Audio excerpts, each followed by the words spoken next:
Good morning, class, and good morning to every my friends. Yesterday, told you, it means मैंने पिछले दिन आपको बता रखा था कि हम लोग आने वाले क्लास में SBI क्लर्क और PO से रिलेटेड SBI PO और क्लर्क से रिलेटेड हम लोग सेट प्रैक्टिस करेंगे। तो आज सेट प्रैक्टिस का पहला दिन होगा और हम आप सभी से गुजारिश करते हैं कि हमारे चैनल को अधिक से अधिक सब्सक्राइब करें ताकि आने वाला समय में हम आपको लाइव पढ़ा सकें। तो मैंने यहाँ पे बोर्ड पे लिख रखा हूँ सेट प्रैक्टिस फर्स्ट, मतलब पहला क्लास है सेट प्रैक्टिस का, खासकर किसके लिए है? बैंक, पीओ और क्लर्क। और अभी हम इस क्लास को मेनली क्लर्क के रिलेटेड रख रहा हूँ क्योंकि अभी क्या है, क्लर्क का एग्जाम होने वाला है। तो लिखा हुआ है ऊपर बोर्ड पे find out the error if any. इसमें क्या है, आपके पास 5 विकल्प दिया गया है। अगर ए में गलत हो तो ए को बताएं, बी में हो तो बी बताएं, इसी तरह से आगे भी बताएं। अगर आपको ऐसा लगता हो कि कोई एरर नहीं हो तो फिर क्या होगा, नो एरर का ऑप्शन चुना जाएगा। तो हम फर्स्ट क्वेश्चन को देखते हैं।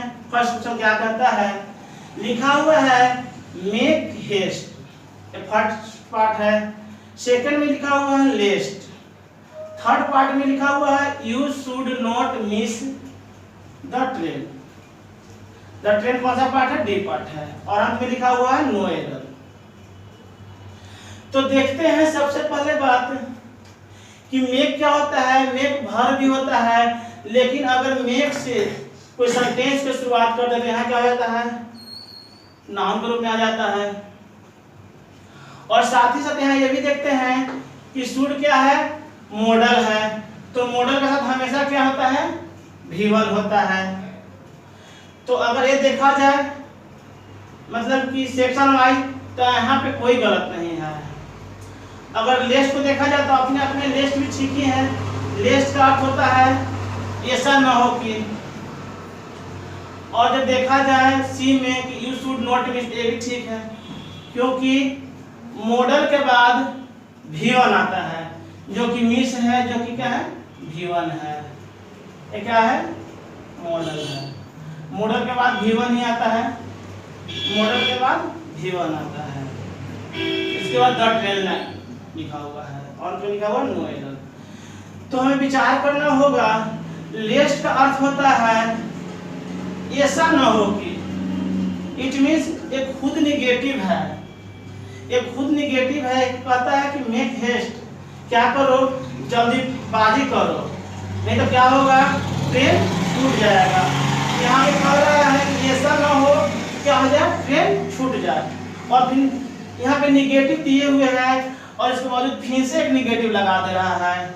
तो इसलिए हमारा जो गलत होगा सी पार्ट होगा।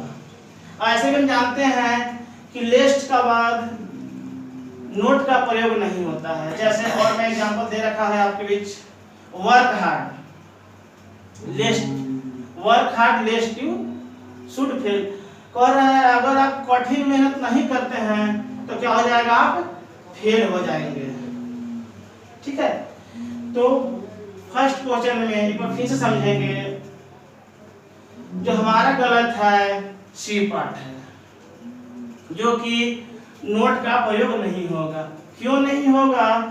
क्योंकि जो लिस्ट लिखा हुआ है, लिस्ट के बाद नोट का प्रयोग नहीं आता है, अर्थात कोई भी निगेटिव नहीं आता है। अगर यहाँ पे नोट की जगह प्रोहिबिशन ही रहता या थ्रेट भी रहता तो क्या होता है, वहाँ पे इस्तेमाल हम लोग नहीं करते हैं। तो हम आशा करते हैं कि आपको फर्स्ट क्वेश्चन समझ में आ गया होगा। तो हम सेकंड क्वेश्चन की ओर चलते हैं बाबू। सेकंड क्वेश्चन का फर्स्ट पार्ट है many of us. First part कहता है कि मेनी ऑफ अस। अगला लिखा हुआ है सेकंड पार्ट में डू नॉट नो। तीसरा में लिखा हुआ है टू स्विम, और डी में लिखा हुआ है एट ऑल, और अंत में नो एरर है। अगर आपको ऐसा लगता है कि ए से डी में कोई गलत नहीं है तो आप ई को सिलेक्शन करेंगे। ठीक है, तो हम देखते हैं कि मेनी ऑफ अस, यहाँ पे ठीक है, यहाँ पे अस इसलिए लगाया है कि प्रीपोजिशन के बाद हमेशा ऑब्जेक्टिव केस होता है, तो वी का अस है। यहाँ भी ठीक ही है अपने आप में, क्योंकि डू, डज या डिड हो उसके बाद V1 आता है। ठीक है, यहाँ भी अपने आप में क्या है, एक ठीक ही है। टू स्विम, ये क्या है, टू स्विम क्या है, अपने आप में क्या है, इंफिनिटिव है। क्या है, इंफिनिटिव है, टू ऑल कह रहा है। अगर पूरा पढ़ा इस वाक्य को तो लिखा हुआ many of us do not know, क्या हम लोग में से बहुत लोग ऐसा है जो नहीं जानते हैं स्विमिंग कैसे किया जाए, कैसे किया जाए। तो हम यहाँ पे हमें गलत लगता है, क्योंकि कैसे किया जाए सेंस दे रहा है, और यहाँ पे क्या है, मिसिंग है। तो टू के पहले किसका प्रयोग करेंगे हम लोग, हाउ का प्रयोग करेंगे सेंस के अकॉर्डिंग। अगर वैसा अगर सेंस बनता है हमें, तो आप वेन का ही प्रयोग कर सकते थे, वेयर का ही प्रयोग कर सकते थे, वाट का ही प्रयोग कर सकते थे। लेकिन कह रहा है कि हम लोग में से बहुत ऐसे लोग हैं जो क्या करते हैं, जो नहीं जानते हैं कि कैसे क्या किया जाए, स्विमिंग किया जाए। हाउ के मतलब यहाँ पे कैसे, कैसे किया जाए। ठीक है, तो यहाँ पे मैंने लिख दिया हूँ टू के पहले हाउ का प्रयोग होगा, क्योंकि नो के बाद क्या हो, अकॉर्डिंग टू सेंटेंस या अकॉर्डिंग टू मतलब कहिए कुछ अर्थ के अनुसार क्या होगा, वेन आ सकता है, वेयर आ सकता है, हाउ आ सकता है, या वाट आदि में से कोई भी आ सकता है। इन्फिनिटिव का मतलब होता है टू प्लस V1। ठीक है, और आपके लिए एक एग्जांपल यहाँ पे लिखा हूँ, आई डू नॉट नो, क्या है, मैं नहीं जानता हूँ कैसे खेला जाता है। तो देख रहे हैं ना, टू प्ले है जो इन्फिनिटिव है, इन्फिनिटिव के पहले मैंने क्या कर दिया, हाउ का प्रयोग कर दिया। तो पहला पार्ट में कहाँ गलत है, नोट का प्रयोग नहीं होगा, नहीं होगा, जो इट मींस ऑप्शन सी गलत है। और दूसरा प्रश्न देखा जाए तो दूसरा में भी क्या है, सी पार्ट में ही गलत है, जो कि टू के पहले क्या होगा, हाउ का प्रयोग होगा। एक बार पुनः मैं क्या करता हूँ, हेस्ट का मतलब होता है, मैं मीनिंग बता रहा हूँ आप लोग को, शीघ्र होता है, शीघ्र या जल्दी कह सकते हैं इसे। लेस्ट का हिंदी तो लिख दिया हूँ, बाकी तो जानते हो मिस मतलब भूलना, ये छूट जाना भी कहते हैं। तो मैं हिंदी बता रहा हूँ, फर्स्ट प्रश्न का क्या होगा, कह रहा है कि मेक हेस्ट, जल्दी करो, नहीं तो क्या होगा, ट्रेन को छूट जाएगा। और नेक्स्ट इट मीन सेकंड जो प्रश्न का होगा, मेनी ऑफ अस, हम में से बहुत लोग क्या हैं जो नहीं जानते हैं कि कैसे तैरा जाए। नेक्स्ट क्वेश्चन है क्वेश्चन नंबर थर्ड नंबर कहता है, at last he was married with a poor girl, और अंत में है नो एरर। अगर आपको लगता है कि ए से डी में कोई गलत नहीं है, तो आपको एक और चॉइस क्या है, ई का चॉइस रहता है। तो यहाँ पे देखते हैं हम, तो पर ये देखते हैं कि वाज लगा हुआ है, तो वाज क्या है, अपने आप में क्या है, बिलारी वर्ब है, और कैसा फॉर्म है, बी वर्ब फॉर्म है। तो वाज के बाद या तो क्या चाहिए था, या तो नाउन आना चाहिए था, अगर वर्ब रहता तो V4 होता, लेकिन यहाँ पे क्या किया है, वर्ब 3 कर दिया है, अर्थात ये जो सेंटेंस यहाँ से यहाँ तक जो दिख रहा है आपको, पैसिव वॉइस में चला गया है। तो यहाँ पे मैं आपके लिए फॉर्मूला बना रखा हूँ, बोर्ड पे लिखा हुआ है कि विथ के बदले टू का प्रयोग होगा। क्यों होगा, सब्जेक्ट है, जो कि सब्जेक्ट यहाँ से कह सकते हैं कि सब्जेक्ट है। उसके बाद बी फॉर्म समझते होंगे आप लोग, ऐसा थोड़ा सा मैं बता देता हूँ, इज एम वाज वर और आर। ये जो 5 वर्ड जो लिखा हुआ है बोर्ड पे, यहाँ पे जो मैं लिखा हूँ, इसी को बोलते हैं बी वर्ब फॉर्म। ये प्राय अपने साथ क्या लेता है, वर्ब फॉर्म लेता है, या तो अपने बाद नाउन लेगा। और मैं यहाँ पे देख रहा हूँ क्या कि है तो बी फॉर्म लेकिन लिया भी थ्री, तो एक ये भी तरीका है पैसिव में कि बी वर्ब फॉर्म जो है, जिसमें क्या आता है इज एम वाज वर और जो आर आता है, इसके बाद वर्ब थ्री जो कि पैसिव में है। तो यहाँ से जो वाक्य लिखा हुआ है पैसिव में है, तो लिखा हुआ है कि सब्जेक्ट होगा, इसके बाद लिखा हुआ है टू बी जो कि बी आया हुआ है, और उसके बाद क्या है फॉर्मूला ही है मैड जो कि पैसिव में कर दिया है।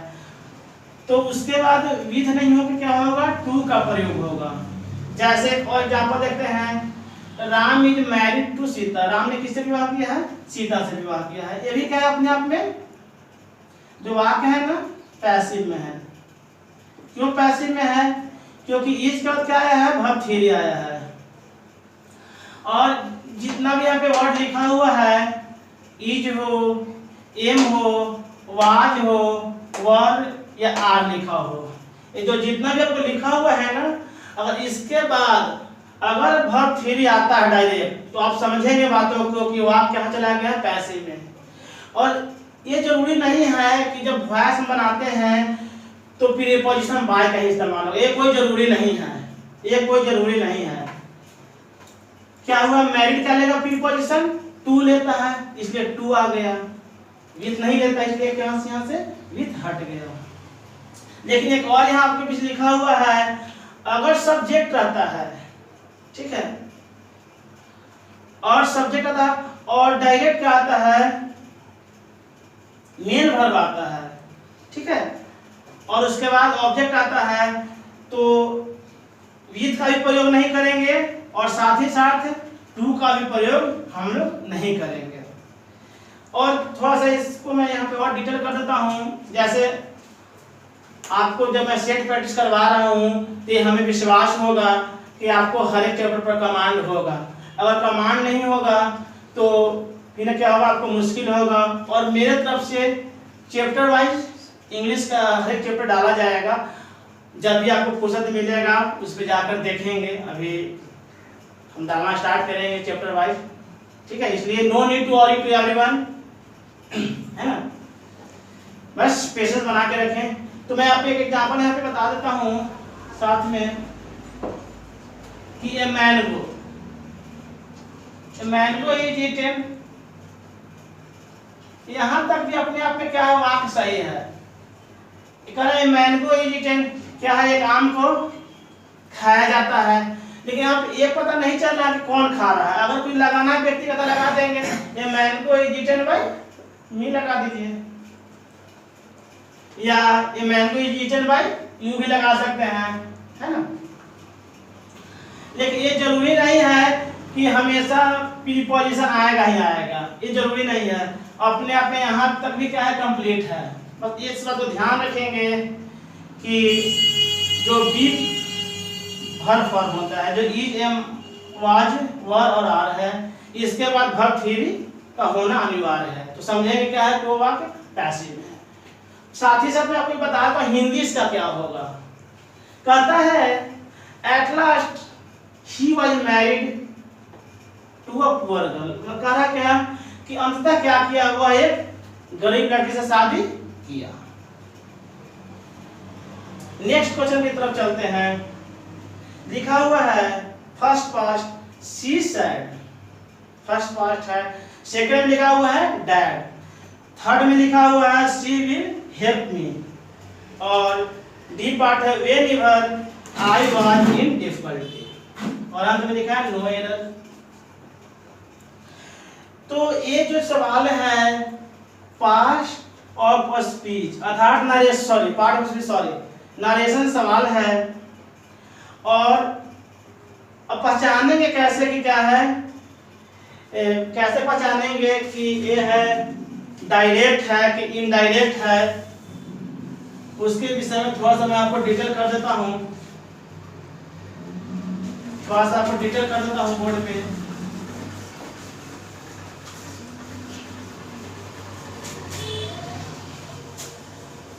जैसे अगर कोई यही प्रश्न को ऐसे कह दे, सी सैड,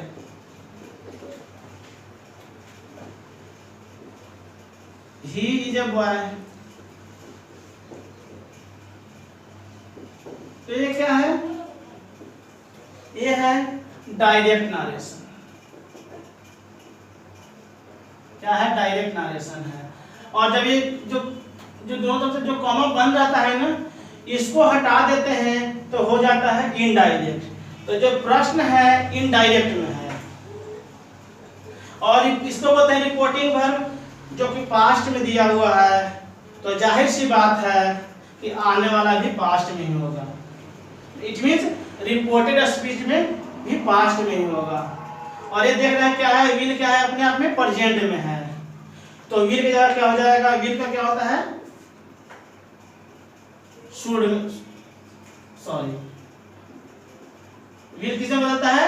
वुड में बदलता है। तो क्या हो जाएगा? विल की जगह वुड का प्रयोग होगा। ठीक है। और कोई पार्ट हमेशा नहीं दिखता, क्योंकि आई है तो आई का तो आज ही लगता है, इसलिए यहाँ भी दिक्कत नहीं है। तो एक बार फिर से देख लेंगे।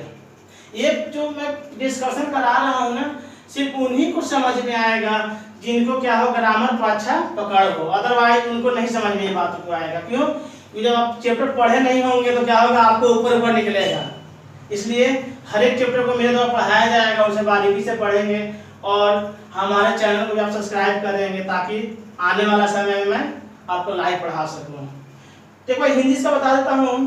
कहता है शी सेड दैट, वह कहा कि शी वुड हेल्प मी, वह मुझे क्या किया? मदद किया। व्हेनेवर, जब आई वाज इन डिफिकल्ट, कहने का मतलब हुआ वह तब मुझे मदद किया जब मैं क्या था? परेशानी में था। नेक्स्ट क्वेश्चन है, लिखा हुआ है many a man, first part. Second part में लिखा हुआ है हैव बीन।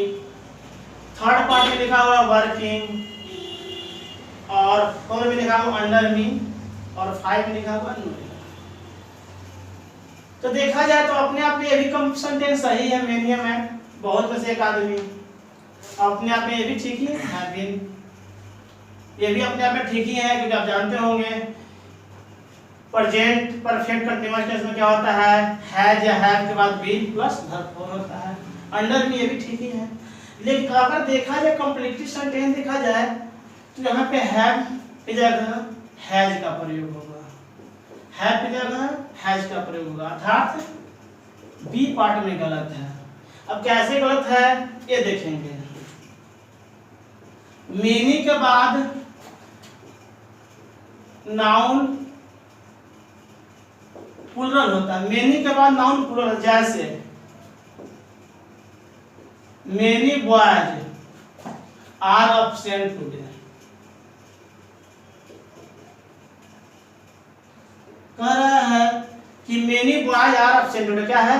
बहुत से लड़के क्या आज है? अनुपस्थित हैं। मतलब हो गया मेनी के बाद नाउन प्लुरल रहेगा तो वर्ब भी प्लुरल रहेगा, क्योंकि आपको ग्रामर कॉन्सेप्ट मालूम होगा कि अगर सब्जेक्ट सिंगुलर होता है तो वर्ब भी सिंगुलर होता है, और अगर सब्जेक्ट प्लुरल होगा तो वर्ब भी प्लुरल होगा। तो यहाँ दिखाई दे रहा है आपको कि मेनी के बाद नाउन प्लुरल है तो वर्ब भी प्लुरल होगा। तो आपको दिखाई दे रहा होगा प्लुरल, बॉयज क्या है? प्लुरल है, इसीलिए यहाँ पे क्या लग गया? आर लगा हुआ है। लेकिन एक और रूल क्या कहता है, अगर मेनी के बाद ए या एन का प्रयोग किया जाए तो नाउन कैसा होगा? सिंगुलर। मेनी के बाद ए एन का प्रयोग किया जाए तो नाउन क्या होगा? सिंगुलर होगा। तो क्या हो जाएगा? नाउन सिंगुलर होगा तो वर्ब भी सिंगुलर होगा, अर्थात सब्जेक्ट सिंगुलर तो वर्ब भी सिंगुलर। इसीलिए क्या है, जब बना के अगर देखेंगे तो मेनी या मैन, ये मेनी ए मैन बहुत में से क्या है, many a man has come here. यहाँ पे क्या कह रहा है कि many a man has come here, क्या हुआ, बहुत में से एक आदमी यहाँ आया है। इट मीन्स क्या होता है, मेनी के बाद दो है, दो तरह क्रिया होता है। अगर डायरेक्ट मेनी के बाद अगर नाउन प्लुरल हो तो वर्ब भी प्लुरल होगा, नो डाउट। बट अगर मेनी के बाद एन लग गया हो तो क्या होगा, वर्ब सिंगुलर होगा। अब फाइनल सेंटेंस क्या कहता है, हिंदी भी मैं बता देता हूँ आपको, क्योंकि इंग्लिश मैं मानता हूँ इंग्लिश के सभी से ज़्यादा जरूरत क्या है, अंडरस्टैंडिंग होना बहुत ही जरूरी है, उसका वास्तव में अर्थ क्या आ रहा है। क्योंकि आप तैयारी कर रहे हैं बैंकिंग का खासकर, तो आपको मालूम होगा कितना इसका इंग्लिश भास्ट है, क्योंकि आप जानते होंगे पैसेज कितना हार्ड आता है आजकल, जो भी चीज टॉपिक है, इसलिए जो भी चीज पढ़ेंगे उसको और समझने का हम लोग प्रयास करेंगे। तो क्या बात हुआ, many a man has been working under me, कह रहा है कि बहुत में से क्या किया है ना, एक आदमी क्या है मेरे अंदर काम कर रहा है, मतलब कि मेरे निगरानी में काम कर रहा है। नेक्स्ट क्वेश्चन यो चलेंगे हम लोग। नेक्स्ट क्वेश्चन कहता है योर फ्लैट इज सुपीरियर, क्या है, सुपीरियर का मतलब ऐसा होता है बढ़िया होता है, बढ़िया। ऐसे ऊपर का मैं हिंदी सबको नहीं लिखा हूँ, मुझे आशा हो कि आप लोग जानते होंगे, अगले क्लास में तो प्रयास करेंगे कि बता भी देंगे, लेकिन हम सोचते हैं कि अगर आप लोग जानते होंगे तो आप लोग ये सोचने लगेंगे कि सर क्या बता रहे हैं, इसलिए थोड़ा चीजों को हम अवॉइड भी करते जा रहे हैं।